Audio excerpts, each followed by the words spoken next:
Bisnis Law Pas FM bersama Dr. Ricardo Simanjuntak SH LLM. Mitra bisnis, hari ini kita kembali akan membahas tentang Undang-Undang Kepailitan. Dalam hukum Indonesia, ketika debitur dinyatakan pailit, kreditur separatis itu otomatis tidak dapat atau ditunda haknya untuk melakukan eksekusi terhadap jaminan kebendaan berdasarkan pasal 56. Kenapa? Karena demi hukum debitur pailit itu diberikan hak untuk mengajukan perdamaian. Ketika seorang dinyatakan pailit, itu tidak secara otomatis dia menjadi insolvent. Karena ketika seorang debitur dinyatakan pailit, debitur tadi masih mempunyai hak untuk mengajukan upaya hukum. Dia masih bisa kasasi. Nah, memang yang ideal adalah hak untuk mengajukan perdamaian tadi haruslah baru lahir, ya, jika pertama debitur itu memang tidak lagi mengajukan upaya hukum. Atau upaya hukum semua sudah berakhir, artinya semua sudah memutuskan dia berada dalam keadaan bankrupt. Atas dasar itulah baru diberikan hak untuk mengajukan perdamaian. Gitu. Ini satu gambaran yang memang ada beberapa debitur yang dinyatakan pailit, dia tidak mau untuk mengajukan usulan perdamaian karena dia khawatir itu akan mengganggu atau tidak konsisten dengan dalil upaya hukum yang dia lakukan, gitu kan?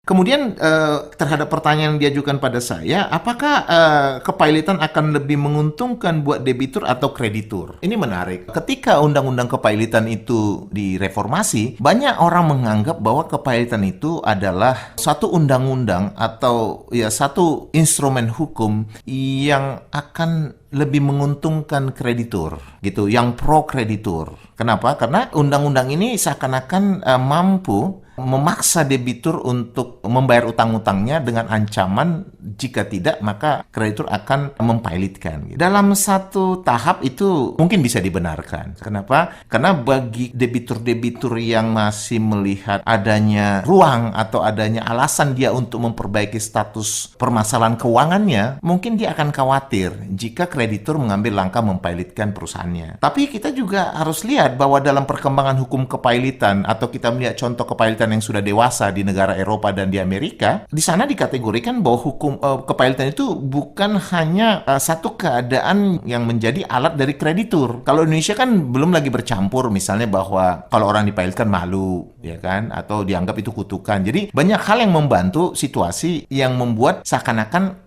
kepailitan itu akan lebih pro kepada kredit. Tapi di negara-negara yang di mana undang-undang kepailitan telah menjadi dewasa, di sana kita lihat bahwa mereka melihat kepailitan itu menjadi satu strategi untuk keluar dari kesulitan. Itu yang mereka sebut dengan exit from financial distress. Nah, ketika seorang debitur, baik atas kesalahan dalam memanage perusahaannya ataupun faktor alamiah yang membuat perusahaannya harus jatuh, misalnya katakanlah produksinya menjadi tidak menarik lagi di pasar, adanya satu perkembangan teknologi yang baru, ya. Sekarang kita sering kenal disebut dengan satu disruptive invention, gitu ya. Jadi adanya satu temuan-temuan baru yang membuat existing players itu bisa collapse, gitu ya. Seperti misalnya dalam bisnis transportasi sekarang kan dengan sistem online itu membuat banyak yang berada sekarang itu juga mengalami permasalahan. Itu yang disebut dengan disruptive, gitu. Jadi artinya ada satu temuan dalam mekanisme berbisnis yang sangat baru, yang sangat efisien, yang sangat murah, yang sangat aman, yang membuat yang lainnya pada terganggu, ya, secara mekanisme, secara strategi, ya. Walaupun di sana itu lebih pada konsekuensi dari temuan, bukan tidak ada unsur perusakan di sana, gitu, tapi lebih pada konsekuensi temuan tadi menghasilkan satu proses perkembangan yang sangat